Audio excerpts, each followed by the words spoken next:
Politics பேசுறான். Politics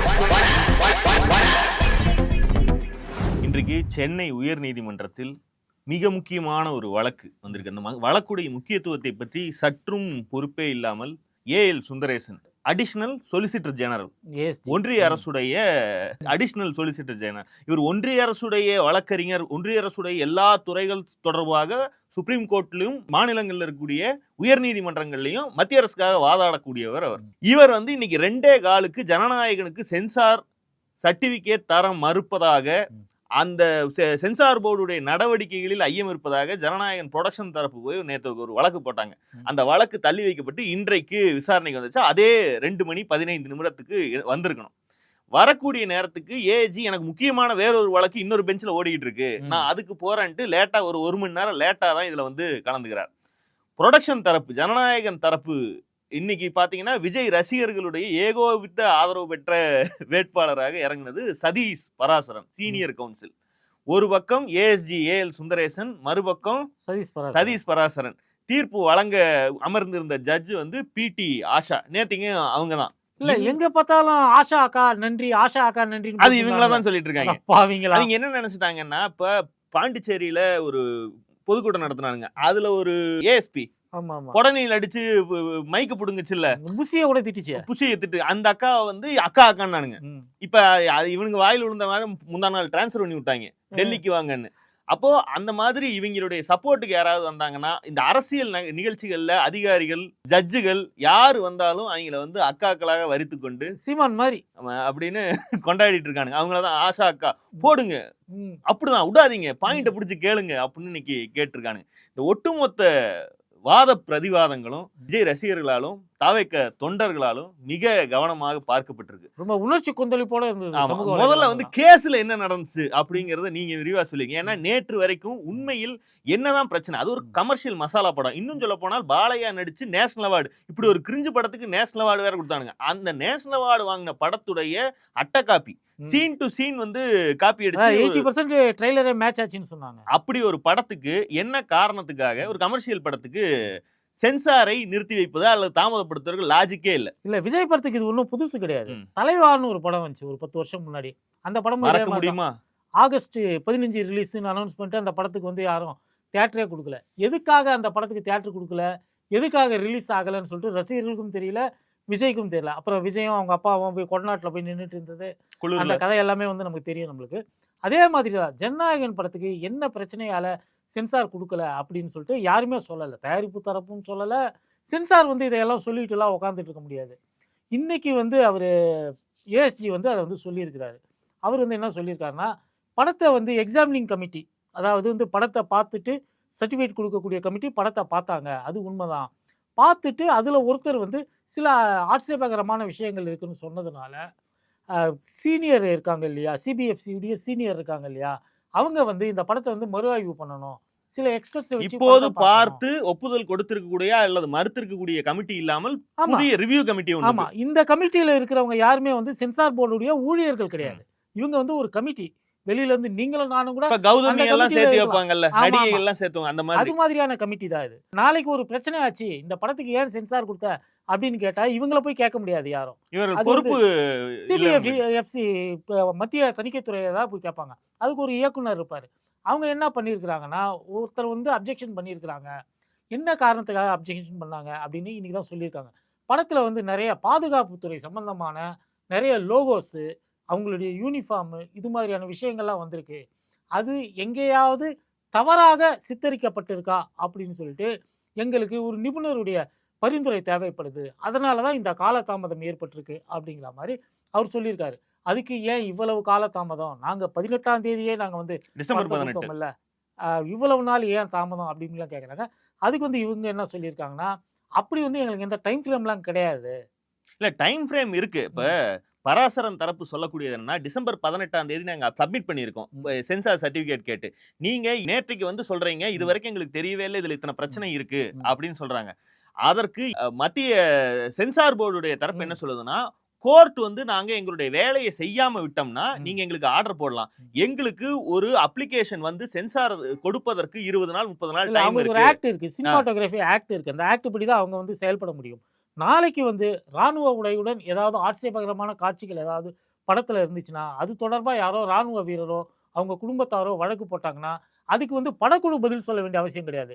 censor board தான் எல்லாரும் கேட்பாங்க. நீ எப்படி சென்சாருக்கு இந்த சீன் அலோவ் பண்ணுன்னு சொல்லிட்டு.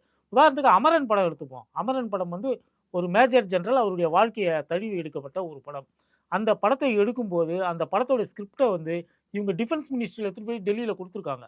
கொடுத்து அவங்க கிட்ட வந்து ஆட்சேபகரமான காட்சிகள் NOC எதுவும் மாதிரி. இல்லை அப்படின்னு சொல்லிட்டு ஒரு தடையில்லா சான்றிதழ் வாங்கியிருக்காங்க. அதுவும் இல்லாமல் படத்தை வந்து சென்சார் சர்டிஃபிகேட் வாங்குறதுக்கு முன்னாடியே டெல்லியில் இராணுவத்தினர் அவங்க குடும்பத்தினருக்கு இந்த படத்தை போட்டு காமிச்சு, ஏன்னா அந்த படம் பார்த்தவங்களுக்கு தெரியும் அவங்க குடும்பம் தொடர்பான சித்தரிப்புகள் நிறைய இருக்கும். அதுல அது காதல் ஆமா. கல்யாணம் எல்லாம் சேர்த்திருக்காங்க. அதுல அது அவங்களுக்கு மனசுக்கு ஏதாவது புண்படுத்தும். நெருடலா இருந்துச்சுன்னா என்ன பண்ண முடியும்னு சொல்லிட்டு அவங்களுக்குலாம் போட்டு காமிச்சு அவங்களாம் வந்து எந்த ஆட்சேபனையும் இல்லை அப்படின்னு சொன்னதுக்கு பிறகு தான் அந்த படத்தை வந்து ரிலீஸ் பண்ணாங்க. ரிலீஸ் பண்ணதுக்கு பிறகு ஒரு பஞ்சாயத்து வந்தது. படத்தில் வர ஒரு செல்ஃபோன் நம்பர் யாரோ இன்ஜினியரிங் காலேஜ் ஸ்டூடெண்ட்டோட நம்பராக அது. ம்.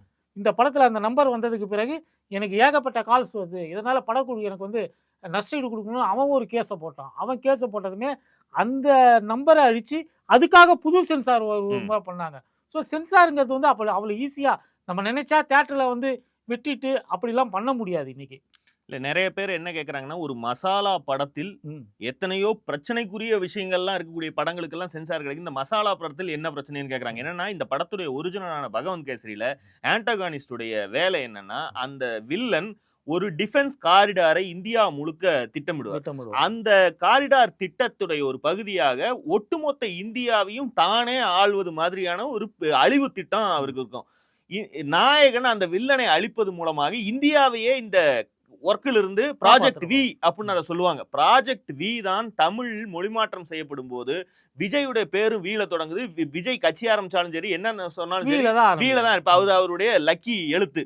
இந்த லக்கி எழுத்தையே அழிவு திட்டமாக வைத்தால் தப்பா போயிடணும்னு வினோத் வந்து அதை மாற்றி ப்ராஜெக்ட் ஓம் அப்படின்னு OM அப்படின்னு மாத்திருக்காங்க. ட்ரைலர்ல கூட அது வருது. இப்ப அவங்களுக்கு டபுள் பிரச்சனை.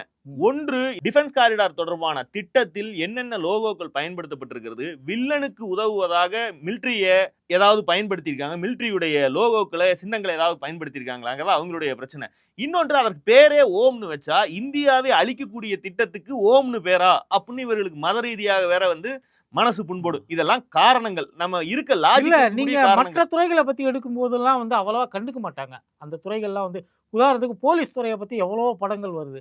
போலீஸ் வந்து அந்த கேஸை விசாரிக்குது, இந்த கேஸை விசாரிக்குதுன்னு நமக்கு தெரியும். லா அண்ட் ஆர்டரில் இருக்கவங்க தான் அது தொடர்பான கேஸை விசாரிக்க முடியும். கிரைமில் இருக்கிறவங்க தான் அது தொடர்பான கேஸை விசாரிக்க முடியும். ஆனால் இராணுவத்தை பொறுத்த வரைக்கும் ரொம்ப தெளிவாக இருக்காங்க. மிலிட்ரி இன்டெலிஜென்ஸ்னு ஒன்று இருக்குது, பார்டர் செக்யூரிட்டி ஃபோர்ஸ்னு இருக்குது, ஏகப்பட்ட பிரிவுகள் இருக்குது. அவங்க வேற ஒரு வேலையை செய்வதாக சினிமாவில் சித்தரிக்கப்பட்டால் அது தவறானது அப்படின்னு சொல்லிட்டு பண்ணுறாங்க.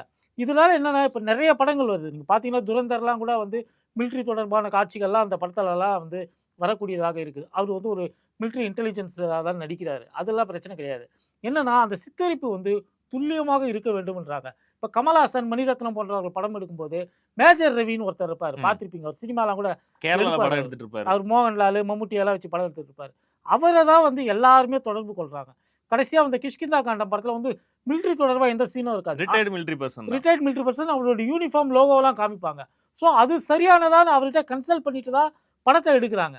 அது மாதிரி ஒரு கன்சல்டன்ட் ஏன் வந்து ஜனநாயகனுக்கு இல்லை 500 கோடி ரூபா செலவு பண்ணி படம் எடுத்திருக்கிற, ஆனால் இந்த ஒரு சின்ன சிம்பிளான ஒரு விஷயம், இந்தியாவில் இருக்கக்கூடிய எல்லோருமே வந்து இன்னைக்கு ராணுவம் சம்பந்தமாக படம் எடுக்கிறாங்கன்னா அது தொடர்பான விஷயங்கள் எதுவும் இது மாதிரி சென்சாரில் மாட்டிக்கக்கூடாது, கோர்ட்டு கேஸில் மாட்டிக்கக்கூடாதுன்னு ரொம்ப கேர்ஃபுல்லாக இருக்கிறாங்க.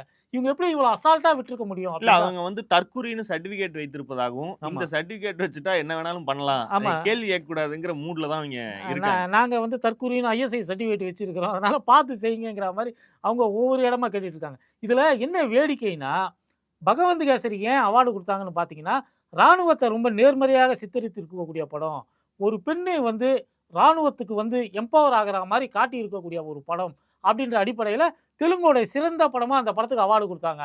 ஆனால் அதே காட்சிகளுக்காக தான் இவங்களுக்கு சர்டிஃபிகேட் கொடுக்க மாட்டேன்றானுங்க. பாயாசம் பாசிசம்னு இவர் வந்து கிண்டல் பண்ணிட்டு இருந்தார் பாருங்க. பாயாசத்தை 1.5 வருஷமா குடிச்சிட்டு இருந்தாரு. ஆமா. இன்னைக்கு தான் வந்து பாசிசத்தை கொஞ்சம் ஒரு பாசிசம்னா முடக்கு குடி என்ன அப்படின்னு காமிச்சிருக்காங்க இன்னைக்கு. மோந்து பாக்க கொடுத்திருக்காங்க. அதுக்கே இவங்க வந்து கதற தொடங்கியிருக்காங்க. இன்னைக்கு வந்து ரிசர்வ்டு. இன்றைக்கு நீதிபதியால் எந்த உத்தரவும் பிறப்பிக்கல. உத்தரவுகள் 9ஆம் தேதி தான் 9ஆம் தேதி தான். 9ஆம் தேதி தான் அவங்க படத்துக்கே ரிலீஸ்க்கே திட்டமிட்டு இருக்காங்கங்கறப்ப கண்டிப்பா கிட்டத்தட்ட படம் இந்தியாவுல ரிலீஸ் கிடையாது. ரிலீஸ் அவ்வளவுதான். இல்லை. மற்ற நாடுகள்ல எப்படின்னு தெரியல. மற்ற நாடுகள்ல இவங்க சர்டிஃபிகேட் வாங்கி இருக்கிறாங்க. இப்போ உதாரணத்துக்கு வந்து இங்கிலாந்துலனா அங்க ஒரு தனி சர்டிஃபிகேட் வாங்கியிருப்பாங்க. அமெரிக்கால ஒரு தனி சர்டிஃபிகேட் வாங்கியிருப்பாங்க. ஒவ்வொரு நாட்டிலும் சர்டிஃபிகேட் வாங்கியிருப்பாங்க. அங்க ட்ரேட் அக்ரிமெண்ட்ஸ் இருக்கும். அங்க தியேட்டர்ஸ் புக் பண்ணி புக்கிங் நடந்துகிட்டு இருக்கு. ஆனா இந்தியாவில் ரிலீஸ் ஆகாம மற்ற நாடுகள் அந்த படம் ரிலீஸ் ஆச்சுன்னா அதனுடைய வேறு விதமான பிரச்சனைகள் இருக்கு. படத்தை பத்தி நெகட்டிவான ரிவ்யூஸ் வரலாம். வந்தா இங்க வெற்றி பாதிக்கப்படும். இல்ல வீடியோ வந்துரும். வீடியோ நீங்க வெளிநாடுகள்ல HD ரிலீஸ் ஆகுச்சுன்னா அடுத்த ஒரு நாட்கள்ல நம்முடைய உறவுகள் தான் வெளிநாடுகள்ல இருக்காங்க. அவங்க முதல்ல வீடியோ எடுத்து நாமெல்லாம் பகவந்த் கேசரி பார்த்துட்டோம். எந்தெந்த காட்சிகள் எல்லாம் நக்கல் அடிக்கப்படலாம் நமக்கே தெரியும். அதெல்லாம் விஜய் அந்த டயலாக் எல்லாம் பேசும்போது அதையெல்லாம் செல்போன்ல படம் பிடிச்சி இங்க போட்டாங்கன்னா மொத்தமா இமேஜ் காலி ஆயிடும். அதனால அங்க ரிலீஸ் ஆக போகுதா இல்லையா அப்படிங்கறத ஒரு பெரிய சந்தேகமா இருக்கு. அங்க ரிலீஸ் ஆகலைன்னா இவங்களுக்கு நஷ்டத்துக்கு மேல நஷ்டம். மிக அதிகமான ஒரு பொருள் செலவு வந்து அவங்களுக்கு ரொம்ப மிக மோசமான ஒரு நிலைமை வரும். லைவ்லா பார் அண்ட் பெஞ்ச் மற்றும் இந்த கோர்ட் பீட் பார்க்கக்கூடிய ஊடகவியலாளர்களுடைய பக்கங்கள் எல்லாம் இன்றைக்கு தவக்கன் தற்கூரிகள் புகுந்து ரிப்ளைகளால நிரப்பி இருக்காங்க. அவங்களுக்கெல்லாம் இவ்வளவு ரீட்வீட் ஆகும் கோர்ட் பீட் பார்க்குறவங்களுக்கு இன்னைக்கு தான் தெரிஞ்சிருக்கும். அவர்கள் சொல்லக்கூடிய விஷயம் என்னன்னா, முதல்ல அவங்களுக்கு கேள்வி யார் அந்த ஏஜிஎஸ் புரிஞ்சுட்டாங்க. அதுக்கு இன்னொரு தற்கூரி வந்து ஒருத்தன் சொல்றான், இது யாருன்னு தெரியலையா, நம்ம வச்சு படம் எடுத்து படம் எடுத்தாங்கல்ல அவங்க கல்பாத்தி அகவரம் அர்ச்சனா அவங்க தான் இதுக்கெல்லாம் பின்னாடி இருக்காங்க அப்படின்னா இது துரோகமா? ஆமா, துரோகம் ஒண்ணு நம்ம மன்னனுக்கு புதுசு இல்ல, இதையும் நம்ம வந்து கடந்து வருவோம் அப்படின்னு ஏஜிஎஸ் மேல பழிய போட்டாங்க. ஏஎஸ்ஜி யாருன்னு அப்புறம் இன்னும் கொஞ்சம் நேரத்துல கண்டுபிடிச்சிட்டாங்க. ஏஎஸ்ஜி வந்து ஏஜிஎஸ் அகவரம் கிடையாது, இது ஒரு வக்கீல் போல இருக்குன்னு. அந்த வக்கீலுக்கும் முதலமைச்சருக்கும் ஏதாவது திமுகவுக்கும் தொடர்பு இருக்கா அப்படின்லாம் கூகுள் போட்டு அவருடைய போட்டோ எடுத்து இவரை விட்டுறாதீங்க, இவரை டார்ச்சர் பண்ணுங்க, இந்த ஆள் தான் படத்துக்கு எதிராக பேசிட்டு இருக்கான், நம்ம தளபதிக்கு எதிராகவே பேசிட்டு இருக்கான் அப்படின்னு 2 பேரும் என்ன அடுத்து என்ன வந்து சொல்றானுங்கன்னா, எதுக்குடா சொன்னதையே திரும்ப திரும்ப சொல்லிட்டு இருக்க? யார? ஏஜிஎஸ் கோர்ட்ல வந்து ஒன்னு பேசிய நீங்களும் மாறிட்டீங்க பாருங்க.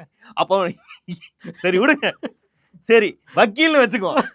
சுக்கரன்ல விஜய் வர மாதிரி ஒரு வக்கீல் ஐயா, அந்த வக்கீல் ஐயா இங்க போட்டு ரோஸ்ட் பண்ண ஆரம்பிச்சிட்டாங்க. ஒருத்தன் வந்து என்ன சொல்றான், ஐயா தயவு செஞ்சு இந்த ஒரு முறை விட்டு கொடுங்க, இப்படி தொடர்ச்சியா பேச. ஏன்னா சப்மிஷன் வந்து மாத்தி மாத்தி பண்றாங்க. பராசுரன் ஒரு 10 பக்கத்துக்கு பேசுறாரு, உடனே அதற்கு பதிலளிக்கும் விதமா ஏஜி தானே, ஏஜி வந்து ஒரு 2 பக்கம் பேசுறாரு. ஏஜி மீண்டும் மீண்டும் பேச வரும்போதெல்லாம் இவன் எதுக்குடா குறுக்க டே அவனை நிறுத்த சொல்லுங்கடா என்னன்னு இவனுங்க கதற ஆரம்பிக்கிறானுங்க. அது கடைசியில ஒருத்தன் என்ன சொல்லிட்டான்னா, கட் அவுட்டுக்கு ஊத்த வச்சிருந்த பாலை நான் வந்து உங்களுக்கு ஊத்துறேன், தயவு செஞ்சு இந்த ஒரு தடவை எங்க அண்ணனுடைய ஒன் லாஸ்ட் டான்ஸ் அதை பாக்குறதுக்கு கொடுங்க, இப்படி எல்லாம் பண்ணாதீங்க அப்படின்னு ஒரு பக்கம் கெஞ்சுறானுங்க. மறுபக்கம் கெட்ட வார்த்தையில் திட்டுவதை அவங்க வந்து வழக்கம் போல அவனுங்க வந்து திட்டுனா இவன் வந்து நம்மளுடைய ட்ரீட்மெண்ட்டை பாஸ்ட பார்த்தா தான்டா உனக்கு பாஸ்ட் புரியுங்கிற மாதிரி அவனுங்க அடிச்சு நிமித்த ஆரம்பிச்சிட்டாங்க. இல்ல இவனுக்கு என்ன புரிஞ்சிட்டு இருக்கானுங்க, 98 ஃபாலோவரை வச்சுக்கிட்டு இவன் போற இந்த ட்விட்டர் வந்து ஏஎஸ்ஜி வந்து உட்காந்து படிச்சுட்டு இருப்பாரா ஹைகோர்ட் விசாரணைக்கு நடுவுல? என்ன நினைச்சிட்டு இவங்க பண்ணிட்டு இருக்காங்கன்னு புரியல. பாயிண்ட பிடிக்கிறாங்க. யாரு? ஏஎஸ்ஜி வந்து சொல்லிட்டு இருக்காரு, ஏஎஸ்ஜியை தங்களுடைய வக்கீல்னு ஒருத்தன் புரிஞ்சுக்கிட்டான். அவன் வந்து ஏஎஸ்ஜி சொல்லுகிறார், இதுக்கு எங்களுக்கு டைம் லிமிட்லாம் கிடையாது, நாங்க ஏதாவது எங்க டைம் ஃப்ரேமை தாண்டி வேலை செய்யாம இருந்தா சர்டிபிகேட் கொடுக்காம இருந்தா நீங்க உத்தரவு போடுற நியாயம் இருக்கு, இதற்கு உரிய காலக்கெடுவுக்குள் தான் நாங்க வேலை செய்யறோம், இதற்கான பவர் வந்து சேர்பர்சனுக்கு இருக்கு அப்படின்னு சொன்னோம்னா இவனுக்கு இவ்வளவு நீளமா பேசணும்னா அவனுக்கு என்னன்னு புரியல. அவன் வந்து ஏதோ பாயிண்டா பேசுறாங்க அப்படின்னு தற்கூரி 1 வந்து கேக்குறான். தற்கூரி 2 வந்து டே ஃபுல் அவன் நம்மள கலாய்க்கிறான்டா, இப்படி எல்லாம் பண்ணுவதற்கு எங்களுக்கு பவர் இருக்கு அப்படின்னு சொல்றான் அப்படின்னு சொன்னா, அப்படின்னா நம்மள கோர்ட்டுக்கே வந்து பேசக்கூடாதுன்னு சொல்றானுங்களா அப்படின்னா? ஆமா, அப்ப இதுவும் துரோகம் தான். மொத்த பேரும் கரூர் மாதிரி போய் கோர்ட்டு முன்னாடி நிக்க போறாங்க. எனக்கு என்ன தெரியலனா, வழக்கமாக இப்படி ஏதாவது நடந்துச்சுன்னா புசி வந்து கூட்டத்தை கூட்டிடுவாரு. சென்னை ஹைகோர்ட்ல இப்பேற்பட்ட சம்பவம் விஜயுடைய அடுத்த படம் தொடர்பான, இன்னும் சொல்ல போனா தாவேக கட்சியுடைய வாழ்வாசாவா பிரச்சனை இது. இந்த படம் வந்து இல்ல எனக்கு கூட டவுட்டா தான் இருக்குது. ப்ரொடக்ஷன் தரப்பு கூட நீங்க பாத்தீங்கன்னா ஒரு கேஸை போட்டு விட்டு ஒரு வக்கீல் அனுப்பிச்சு விட்டு அவங்க பாட்டுன்னு டாக்ஸிக்னு ஒரு படம் எடுக்கிறாங்களாம். அந்த ஏன்னா படத்தோட ப்ரமோஷன்ல இறங்கிட்டாங்க. ஐயா டாக்ஸிக் தான் அந்த ப்ரொடக்ஷன் கம்பெனி ஒரிஜினலாக எடுக்கக்கூடிய படம். ம். இது வந்து சும்மா இனிஷியல் போட்டிருக்காங்க. இது முழுக்க முழுக்க விஜய் தயாரிக்கக்கூடிய, விஜய் தன்னுடைய மேனேஜரான ரூட் மாபியா ஜெகதீஷ் பழனிசாமி மூலமாக தயாரிக்கக்கூடிய படம். இந்த படத்துக்கு பராசரனை என்கேஜ் பண்றதுல இருந்து எல்லா வேலைகளையும் செய்வது விஜய் தரப்பு தான். ம். கேவிஎனுக்கு இதுல எந்த ஒரு நஷ்டம் இல்ல. அவர்கள் உண்மையிலே தயாரிக்கக்கூடிய படம் வந்து டாக்ஸிக் தான். டாக்ஸிக் அவங்க அதுக்கு தான் போவாங்க. இவனுக்கு போய் அவரை கடிச்சிட்டு இருக்காங்க. ம். ஏன்டா கரெக்டான வக்கீல் அனுப்பாம என்னடா அங்க புடுங்கிக்கிட்டு இருக்க அப்படின்னு அவரை பிடிச்சு கடிச்சிருக்காங்க. அவர்கள் இதை பத்தி கவலைப்பட போறது கிடையாது. ம். பிரசூன் ஜோஷி அப்படிங்கிறவர் தான் சென்ட்ரல் ம். சென்சார் போர்டுடைய தலைவர். சேர்பர்சன். ம். அவரை கண்டுபிடிச்சிட்டானுங்க கூகுள் பண்ணி. இவன் தான் அத்தனைக்கும் காரணம். ம். இவனை ஒரு காட்டினாதான் நம்ம தளபதியுடைய பாஸ்ட் என்னன்னு அவனுங்களுக்கு புரியும். அவர் அப்படின்னு அசோசியேஷன் விடுத்து பிஜேபி வேற அப்படின்னு ஆமா, வச்சிருக்காரு. கண்டுபிடிச்சிட்டானுங்க. இவர் பிஜேபி காரரு. ம். இந்த ஒரு விஷயத்துல திமுகவை சுவைப்பதை விட்டுட்டானுங்கிறது வந்து உண்மையிலேயே ஒரு பெரிய நல்ல விஷயம். நல்ல விஷயம். இல்ல 9ஆம் தேதி தான் இவங்க வந்து தீர்ப்பே கொடுக்க போறாங்க. அதுக்கப்புறம் சர்டிஃபிகேட் 10ஆம் தேதி கொடுப்பாங்களா 11ஆம் தேதி கொடுப்பாங்களான்னு தெரியல. ஒருவேளை 12ஆம் தேதி படத்தை ரிலீஸ் பண்ணலாம்னு பார்த்தா 12ஆம் தேதி வேற தலைவர் வேற டெல்லிக்கு வேற போகணும் ஆமா. போல.